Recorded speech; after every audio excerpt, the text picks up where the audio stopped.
the issue with illegal immigration is, right? So each state has a finite amount of resources based on the amount of people that are in the state, because the people are essentially paying for the goods offered by the state with their tax money. So if you get more people that are taxing the system, that are paying into the system, that's the issue that we have with Social Security today, and we will probably have in the future. So today we're going to talk about the immigration crisis at the border of Texas and New Mexico. So, from what I understand, the U.S., the federal government has an obligation to protect the states from really anything. They're an overseer of everything that happens.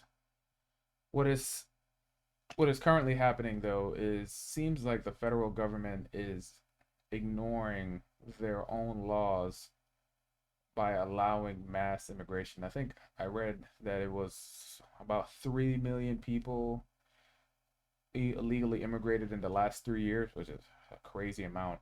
Have done some research in the past. In the last couple of years, it's been steadily increasing. But I think, yeah, last year was the highest number at, I believe, 2.2 million.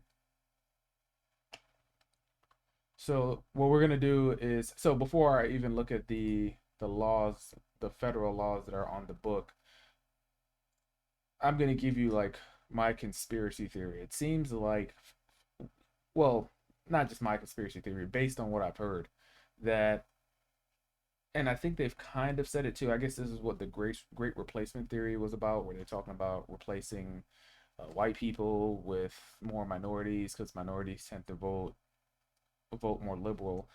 But from what I know, being an immigrant myself, most immigrants will come here, and then initially they will acquiesce to the more liberal side of things because they're typically getting things for free. But most immigrants are pretty hardworking, so they end up flipping to the other side once they start making some money and they realize they don't want to give their money away to the government. So what we're gonna do is we're gonna look into some the federal laws on immigration, and then we're gonna look at Texas law on immigration because I think the governor of Texas signed some new, not amendments, but some enacted some new state laws that are beginning this month and the beginning of next month to basically put um, immigration on the top of the list of things to take care of. So let me see. So the attorney general is responsible for immigration cases in general, but the attorney general, I guess, has been called off by the executive branch of the United States to allow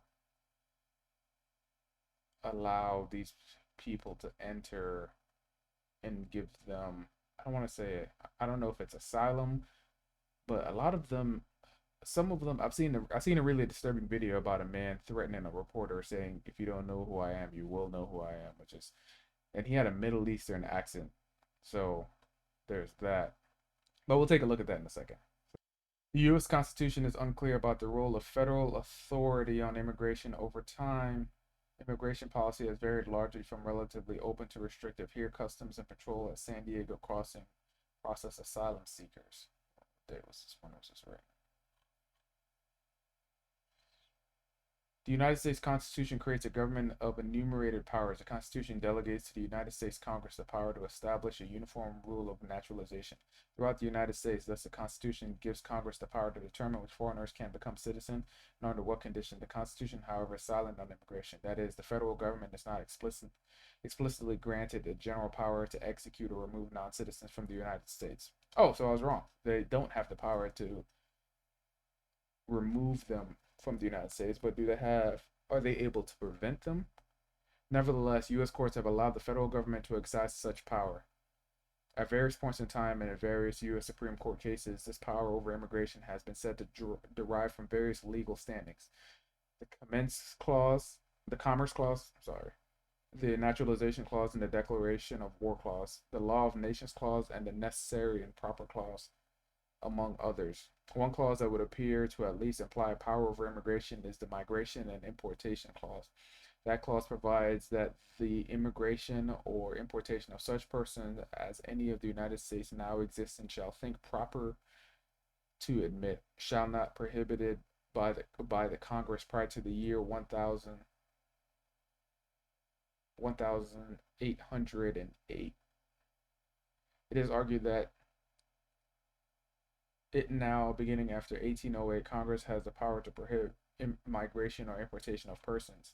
Despite the use of the word migration, this clause is now interpreted to relate to slavery and the slave trade, not immigration.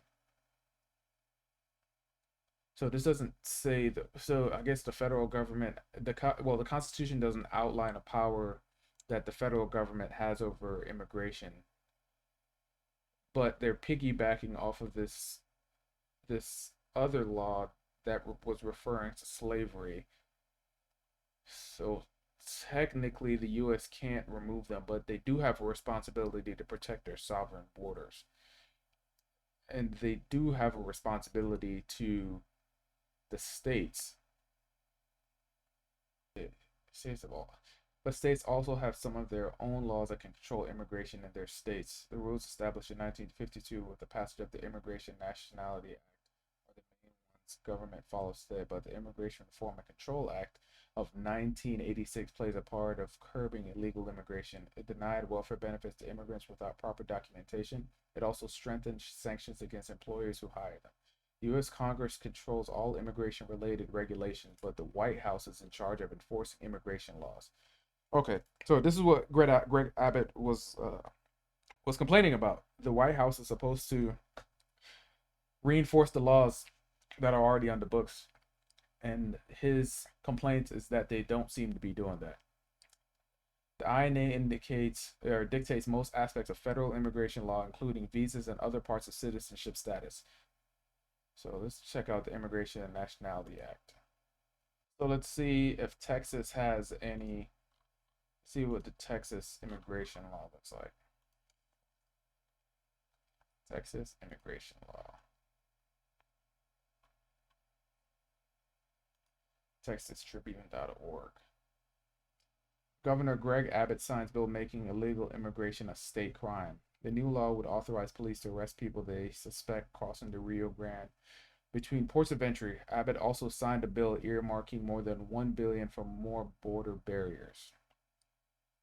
Governor Greg Abbott traveled to the Rio Grande Valley on Monday to sign into law three bills that pour more money into his 3-year effort to deter illegal immigration at the Texas-Mexico border and give Texas law enforcement authority to arrest undocumented immigrants anywhere in the state. Senate Bill 3 earmarks $1.5 billion in state money to continue construction of barriers along the 1,200-mile border and allows the state to spend up to $40 million for state troopers to patrol Colony Ridge, a housing development near Houston that far-right publications claim is a magnet for undocumented immigrants. The money would be added to at least $1.5 billion in contracts the state has issued since September 2021 to build about 40 miles of border barrier. As of August, Texas has erected 16 miles of steel ballard barriers in Starr, Cameroon, Valverde, and Webb counties. Senate Bill 4 creates a state crime for illegally crossing the border from Mexico, a new law that is likely to force a legal showdown with the federal government. Okay, yeah. So this is what I was talking about. The federal government is trying to allow as much immigration, it seems, as possible, and Texas is trying to stop it. The issue with illegal immigration is, right? So each state has a finite amount of resources based on the amount of people that are in the state because the people are essentially paying for the goods offered by the state with their tax money. So if you get more people that are taxing the system, that are paying into the system, that's the issue that we have with Social Security today, and we will probably have in the future. Less and less people are contributing taxes to the government, but they're eating up a lot of the resources. So states like New York, Chicago, and even some parts of Colorado, or I said Chicago, I meant Illinois, and some parts of Colorado are starting to change their minds on illegal immigration. I remember for a long time they were saying that Texas were the people that ran Texas were racist and all types of slurs because they didn't allow illegal immigration. But once the migrants are being shipped to their state and then taxing their systems, the amount of people grows, but you're using state funds to house these people, and then that takes away from law enforcement and other public services. So you'll end up your city or will end up going down the drain if you allow too many people. It goes back to what I was saying with resources versus or input versus output. Abbott, who was in Brownsville on Monday to sign the bill, said Texas needs to defend itself from drug cartels, blaming the Democratic President Joe Biden's administration of immigrant policies. That's the other thing. I think we've had a record, the last couple of years, we've had a record number of people, specifically people under 40. The number one causes of death for people under 40 is fentanyl. And if you don't stop the people that are shipping the fentanyl into the country, then you can only expect the deaths to go up even more. Biden's deliberate inaction has left Texas to fend for itself, Abbott said. Immigration rights organization Democrats and former immigration judges said the SB4 that makes illegally crossing the border a state crime is unconstitutional. Well, it can't be because we just looked up. There's no direct power that the federal or the state has on immigration. There's the one law that we saw, but that's about it. Because immigration enforcement is a federal responsibility. Is it?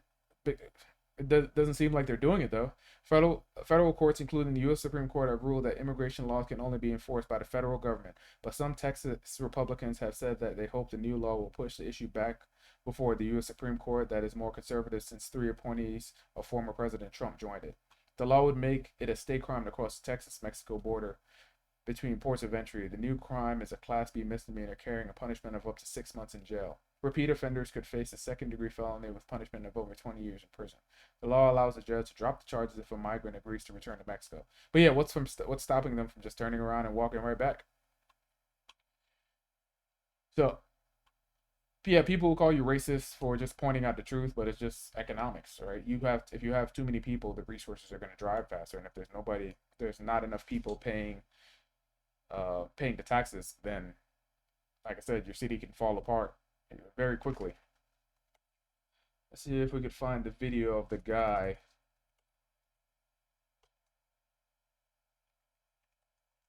The guy saying, "You don't know who I am."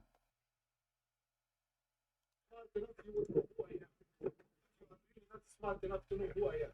And soon you're gonna know who I am. Yeah, that guy sounds super Middle Eastern, right?